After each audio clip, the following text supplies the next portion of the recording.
doctors to sit down and talk to us anyway. That's one study that I read, is that we just want you to listen to us, look into our eyes, don't tell us, we're beautiful, but just tell us that, whatever you're feeling right now, I think we can We can I'm not going help. to say cure it, No, you're right, we can help. it. Yeah, we can help. I mean, the cancer doesn't necessarily have to mean a death sentence.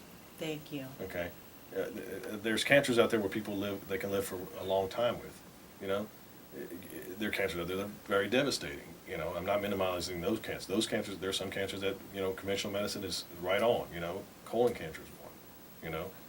They're Is right on. pancreatic cancer another? Pancreatic cancer is one that it's very hard to cure. Yeah. Ovarian cancer. Ovarian cancer is very difficult. Most people don't present till after it's in stage 4. And that's when we catch most people with that, So what do? Are you going to sit around if your family history has ovarian cancer? You're going to just sit there and look and see, oh, we might have to take the ovary? Or can we treat them with something beforehand?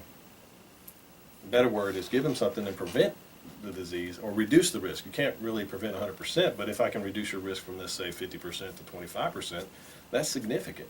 All right. We still need to look and make sure you don't get it, but that's a big difference, So I've read a recent article in the Charlotte Observer about, and I've had patients come up to me and their doctor says the same thing, is that why are we putting this fear in people about these diseases that can happen, and so we're treating these people beforehand?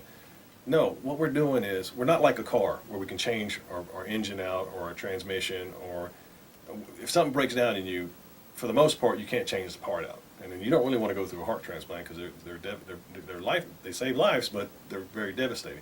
But to sit there and say, hey, if I can catch this disorder before it ever happens and prevent it from happening, or reducing the likelihood that it's going to happen, or I wait until you get sick and fix it, what are you going to do? This should be complementary to traditional medicine instead of being contrary. It doesn't make any sense. I understand why why we act the way we do as physicians, because I'm a family practitioner by training. I used to practice this traditional medicine, family practice.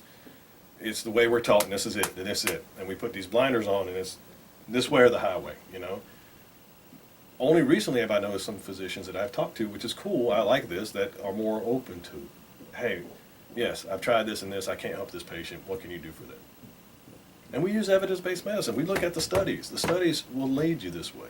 And there's thick papers there. Yeah. There's lots of studies out there. We just have to open our eyes and read it. Yes. And taking the proactive approach that Revita does, Yes. Revita Medical, that's the way medicine should be. Yeah. And if your father has prostate cancer, then the son can come in and talk to you. Yes. And we can see, hey, assess your risk, What's going on? What have you noticed? There's signs. There's always a test we can do to look at it. We can look at a PSA. We can do other things, We can follow somebody. I do have that same scenario with that same gentleman. His son comes and sees me, and we do look at his, we follow him on his prostate. And he's doing great. He's on the program as well. And he's happy as heck.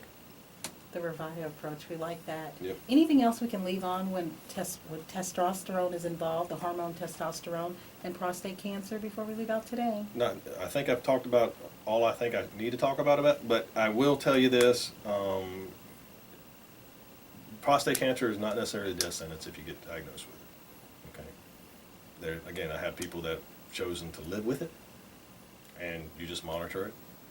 Especially if you're in your 60s and 70s, prostate cancer is not going to be the thing that gets you if you get diagnosed at that age. You're more likely to die from a heart attack. So that's what I want to leave on. And if you have any questions, people come see me. I will talk to you about it. Let's talk about heart disease next time. Okay, thank you. Definitely. Revita Medical, go there right now, revitamedical.com, or call 704-847-0011. We've been joined today by Dr. Peter Fotinos.